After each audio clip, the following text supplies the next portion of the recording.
Hello friends, लेकर आ गया हूँ इंग्लिश का एक नया टॉपिक डिस्कशन करने के लिए। इस डिस्कशन के माध्यम से हम इंग्लिश रीडिंग करना सीखेंगे। वर्ड टू वर्ड मैं इंग्लिश टू हिंदी ट्रांसलेशन करूंगा। तो आप देखिए कि कैसे इंग्लिश टू हिंदी ट्रांसलेशन किया जाता है, और साथ ही साथ मैं ग्रामर के कुछ एस्पेक्ट्स को भी बताते चलूंगा। तो आप कॉपी पेन लेकर बैठिए, कुछ नए वोकेबलरीज मिले तो उसे आप लिख लीजिए और अपने डेली यूज में उसे यूज करिए, ताकि भविष्य में जब आप रीडिंग करें या बोलें तो ऐसे वर्ड्स आपको परेशान ना करें, आप उसे फेमिलियर हो जाएं। तो चलिए ज़्यादा देरी ना करते हुए वीडियो को शुरू करते हैं, और वीडियो का शुरुआत करते हैं हम टाइटल से, और टाइटल है आज का छठ पूजा। तो आपको छठ पूजा की ढेर सारी शुभकामनाएं। तो चलिए वीडियो को शुरू करते हैं। Chhath Puja celebrated predominantly in the Indian states of Bihar, Jharkhand, Uttar Pradesh and in Nepal, is a Hindu festival dedicated to the sun god Surya and his wife Usha. Chhath Puja known है, और देखिए नाउन के बाद जब कोई भी कॉमा लगे तो कॉमा इस नाउन की एक्स्ट्रा एक्सप्लेनेशन को बताता है। तो यहाँ पे छठ पूजा का एक्स्ट्रा एक्सप्लेनेशन क्या बता रहा है? सेलिब्रेटेड मतलब आयोजित किया जाता है, प्रीडोमिनेंटली मुख्य रूप से, in the Indian states of Bihar, Jharkhand, Uttar Pradesh. तो कहाँ पे छठ पूजा को आयोजित किया जाता है?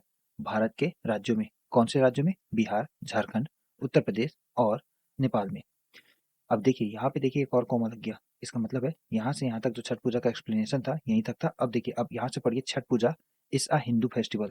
तो यहाँ पे छठ पूजा के बाद डायरेक्ट आप इस अ हिंदू फेस्टिवल पढ़ेंगे तो यहाँ पे एक्चुअल सेंटेंस का स्ट्रक्चर आपको शो होगा। छठ पूजा एक नाउन है या सब्जेक्ट है, उसके बाद वर्ब, उसके बाद ऑब्जेक्ट, है ना? तो ऐसे सेंटेंस का मेकिंग होता है। तो चलिए आगे बढ़ते हैं। छठ पूजा इस अ हिंदू फेस्टिवल डेडिकेटेड का मतलब होता है समर्पित है। किसे समर्पित है? सन गॉड को, सूर्य भगवान को, जिसका नाम देखिए सूर्य गॉड, सन गॉड के आगे भी देखिए क्या लिखा है। यहाँ पे एक कॉमा है। कॉमा क्या बताएगा? एक्स्ट्रा डिटेल को बताएगा नाउन के। तो सन गॉड का एक्स्ट्रा डिटेल क्या बता रहा है? कि वो सूर्य भगवान है, यानी कि सन गॉड को सूर्य देवता बोलते हैं, ऐसा उसमें बता रहा है। और तुरंत यहाँ पे देखिए एक और कॉमा से इस डिटेल को विराम चिन्ह लग गया, यानी कि सन गॉड का डिटेल यहीं तक था एक ही वर्ड में। अब देखिए sun god and his wife. अब देखिए यहाँ पे फिर से वही है ना। तो his wife Usha. This festival Spence का मतलब होता है अवधि में होना। तो यह फेस्टिवल या उत्सव अवधि में होना। कौन से अवधि में होना? 4 डेज के, यानी कि 4 दिन की अवधि में होता है। एंड टेक्स प्लेस का मतलब होता है घटित होना। कोई घटना या कोई तीज त्योहार घटित होती है तो उसे हम टेक प्लेस का यूज करके बता सकते हैं। तो टेक प्लेस यानी कि घटित होता है शॉर्टली मतलब थोड़ी देर में। तो किसके थोड़ी देर में? आफ्टर दिवाली, यानी कि दिवाली के कुछ ही समय के बाद 4 दिन का छठ पूजा आयोजन होता है। It is a time to give thanks for the blessings of the sun. It is a time, यह समय है, यानी कि छठ पूजा का समय है। क्या करने का समय है? टू गिव, देना। क्या देना? थैंक्स देना, धन्यवाद देना। किस लिए धन्यवाद देना? For blessing. फॉर मतलब लिए, ब्लेसिंग का मतलब होता है आशीर्वाद। आशीर्वाद के लिए, किसके आशीर्वाद के लिए? सन के, सूर्य देवता के आशीर्वाद के लिए धन्यवाद देना छठ पूजा का मकसद है, ये छठ पूजा का उत्सव है। अब देखिए यहाँ पे सन के बाद फिर से यहाँ पे एक्स्ट्रा एक कॉमा लग गया है। तो कॉमा एक्स्ट्रा सन की डिटेल बताएगा। तो सन का डिटेल क्या बता रहा है? Who sustains life on the अर्थ।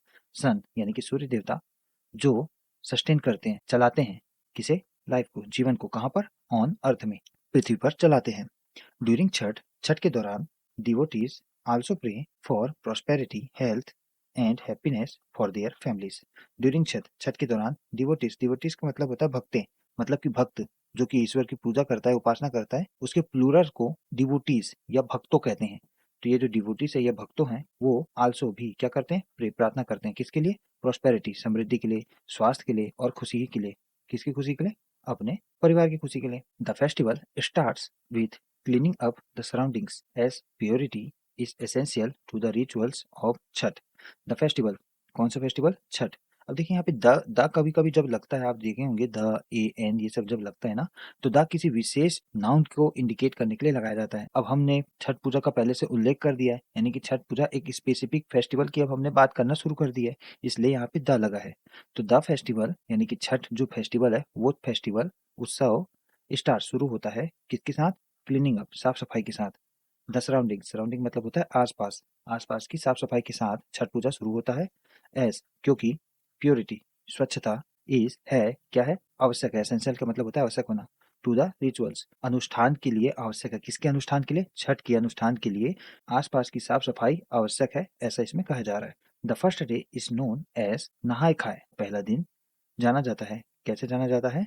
नहाय खाए के रूप में जाना जाता है, जहां पर डिवोटीज यानी कि भक्तगण take a holy dip in a river or pond to cleanse themselves and purify their souls. जहां पर भक्तगण लेते हैं, क्या लेते हैं? पवित्र डुबकी लेते हैं, यानी कि पानी के अंदर जाते हैं थोड़ा देर और फिर वापस आते हैं, पवित्र डुबकी लेते हैं, या तो रिवर पे या पे तालाबों में। टू क्लीनिनाइज, क्यों लेते हैं डुबकी?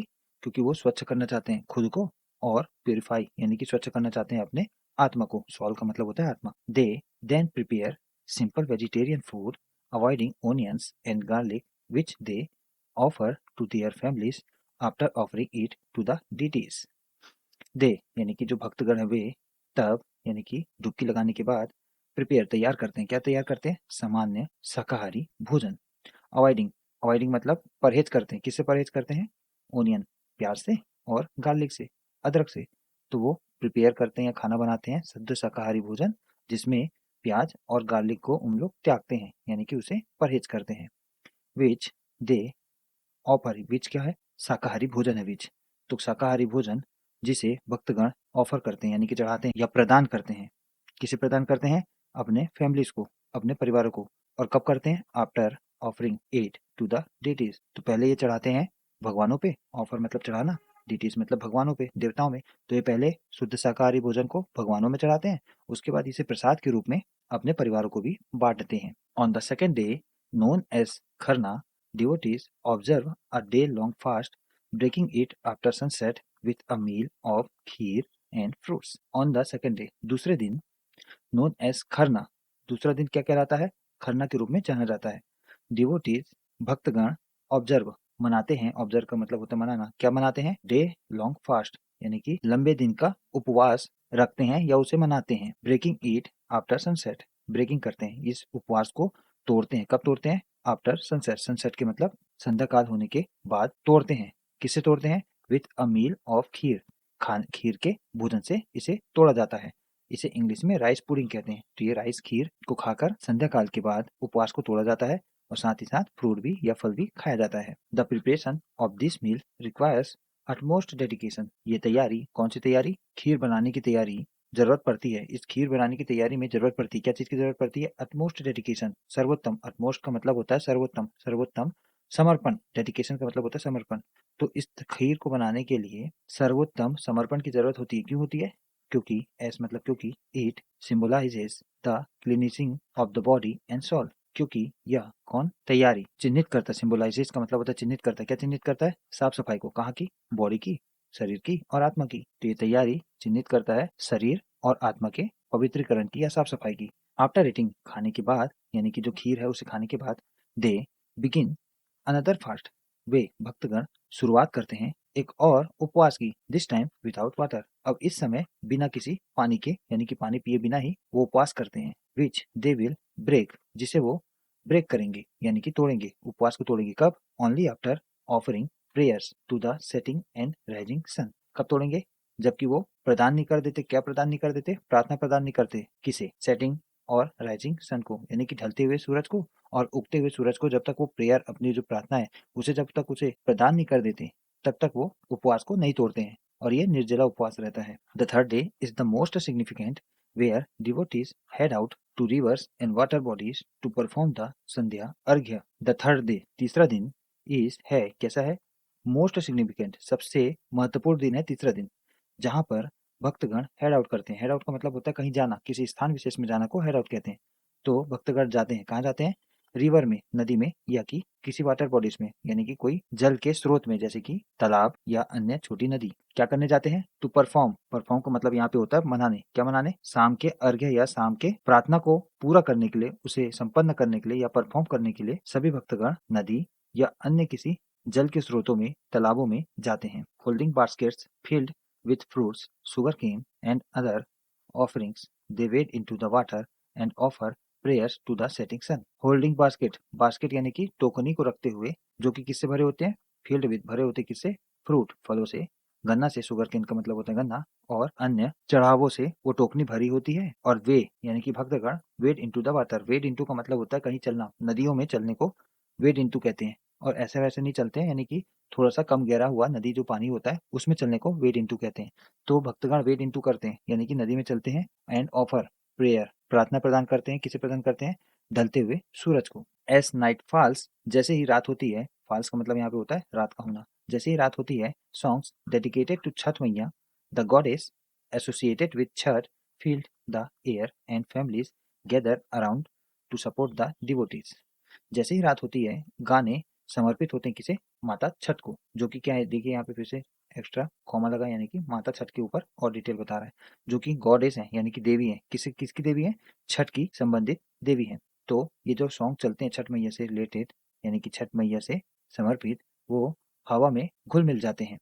और फैमिलीज, यानी कि भक्तगण के जो परिवार वाले होते हैं, वो गैदर होते हैं, यानी कि इकट्ठा होते हैं। कहाँ पे? आसपास। किसके आसपास? आसपास। क्या करने के लिए? सपोर्ट करने के लिए, यानी कि उन्हें समर्थन देने के लिए। किन्हें? भक्तगणों को। The final day of Chhath Puja begins at dawn where devotees along with family and friends gather by the river again to offer the बिहानिया अर्घ्य to rising sun. The final day, यानी कि अंतिम दिन किसका? छठ पूजा का अंतिम दिन शुरू होता है कब? At dawn. डॉन का मतलब होता है भोर, यानी कि सूर्य के उगने के जस्ट पहले की जो दिन होती है उसे भोर या डॉन कहते हैं। तो छठ का अंतिम दिन शुरू होता है भोर से, जब डिवोटी यानी कि भक्तगण किसके साथ? अलोंग विथ फैमिली, अपने फैमिली के साथ या परिवार के साथ और दोस्तों के साथ गैदर होते हैं या इकट्ठा होते हैं। कहाँ पर? बाय द रिवर, यानी कि नदी पे, अगेन फिर से। क्या करने के लिए? ऑफर करने के लिए। क्या ऑफर करने के लिए? बिहान या अर्घ्य ऑफर करने के लिए, यानी कि सुबह के प्रेयर को प्रदान करने के लिए। किसे प्रदान करने के लिए? टू राइजिंग सन, उगते हुए सूरज को बिहान या अर्घ्य प्रदान करते हैं, यानी कि प्रार्थना प्रदान करते हैं उगते हुए सूरज को। This ritual marks the end of their fast and they break it by sharing prasad with everyone around. यह जो उत्सव है, यानी कि यह जो त्योहार है, जो कि चौथा दिन का त्योहार है, वो चिन्हित करता है, मार्क करता है क्या? This ritual. कौन सा रिचुअल? ये जो फास्ट रखे है ना, दिस रिचुअल यानी कि अनुष्ठान। कौन सा अनुष्ठान? ये जो चौथा दिन का उपवास है वह अनुष्ठान। ये जो बिहानिया अर्घ्य है वह अनुष्ठान। तो ये जो बिहानिया अर्घ्य है चिन्हित करता है, वो अनुष्ठान चिन्हित करता है। क्या चिन्हित करता है? द एंड, समाप्ति का। किसका? देयर फास्ट, उनके उपवास की समाप्ति को चिन्हित करता है। और वे यानी कि भक्तगण ब्रेक इट करते हैं। किसे ब्रेक इट करते हैं? उपवास को। किसके थ्रू? बाय शेयरिंग प्रसाद, प्रसाद को बांटकर, जो कि वो टोकनी पे ले आए होते हैं उसे बांटकर। किसके साथ? विथ एवरीवन, सभी के साथ, जो कि आसपास होते हैं, अराउंड पे होते हैं, उनके साथ। As they wrap up the festivities, devotees express gratitude and hope for continued blessings from the sun god. As, जैसे ही वे रैप अप करते हैं, कौन? डिवोटीज या भक्तगण रैप अप का मतलब होता है संपन्न करते हैं। किसे संपन्न करते हैं? त्योहार को। फेस्टिविटीज का मतलब होता है त्योहार या उत्सव। तो उत्सव को संपन्न करते हैं, फिर डिवोटीज यानी कि भक्तगण प्रकट करते हैं। क्या प्रकट करते हैं? कृतज्ञता। कृतज्ञता को इंग्लिश में ग्रेटिट्यूड कहते हैं। तो ग्रेटिट्यूड प्रकट करते हैं और आशा करते हैं। तो भक्तगण क्या आशा करते हैं? लगातार जारी रहना। किस चीज का जारी रहना? आशीर्वाद। कहाँ से? सन गॉड, सूर्य देवता के आशीर्वाद को जारी रहने की वो अपेक्षा करते हैं, आशा करते हैं। Chhath Puja is a celebration of faith, discipline and unity as people come together to honour nature and give thanks for life. Chhath Puja क्या है? एक उत्सव है। किसका? विश्वास का, अनुशासन का और एकता का। क्योंकि एस मतलब यहाँ पे क्योंकि पीपल जनता आती है साथ, क्या करने के लिए? सम्मान देने के लिए। किसे? प्रकृति को। और गिव देती है क्या?